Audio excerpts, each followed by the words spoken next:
এগুলো হচ্ছে লবণ মাঠ, অর্থাৎ এখানে লবণ চলে আসে আর কি পানির মাধ্যমে নদীর থেকে। এখানে সব লবণগুলো পাওয়া যায়। পানি যখন চলে যায় তখন লবণগুলো বসে। এখানে পিপি দেওয়া হয়। তো এখন কিন্তু লবণটা নেওয়া হচ্ছে না আপাতত। আবার কিছুদিন পর নাকি লবণগুলো নেওয়া হবে। বর্তমানে এখন বন্ধ আছে না, বর্তমানে এখন বন্ধ আছে।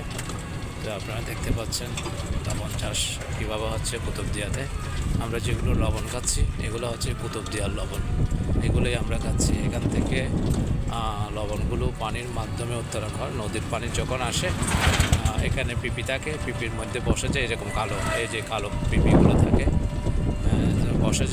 বসে যাওয়ার পরে পানি যখন চলে যায় লবণগুলো এখান থেকে সংগ্রহ করার পরে আমাদের এখানে লবণ ফ্যাক্টরিতে দেওয়া হয়। বিভিন্ন মেশিনের মাধ্যমে পরিষ্কার পরিচ্ছন্নতা করে একেবারে আমিষ করে প্যাকেটজাত করে তখন আমরা এগুলো পাচ্ছি দোকান থেকে, এগুলো আমরা খাচ্ছি। তো আপনারা কুতুবদিয়া আসলে সরাসরি দেখতে পারবেন লবণ কীভাবে উত্তোলন করা হয়। নদীর পানির থেকে লবণ উত্তোলন করা হয়। অনেকে বলে লবণ চাষ করা হয়, আসলে লবণ চাষ নয়, এটা হচ্ছে পানির থেকে লবণটা সংগ্রহ করা হয়। সবাই ভালো থাকবেন, ধন্যবাদ, আসসালামু আলাইকুম।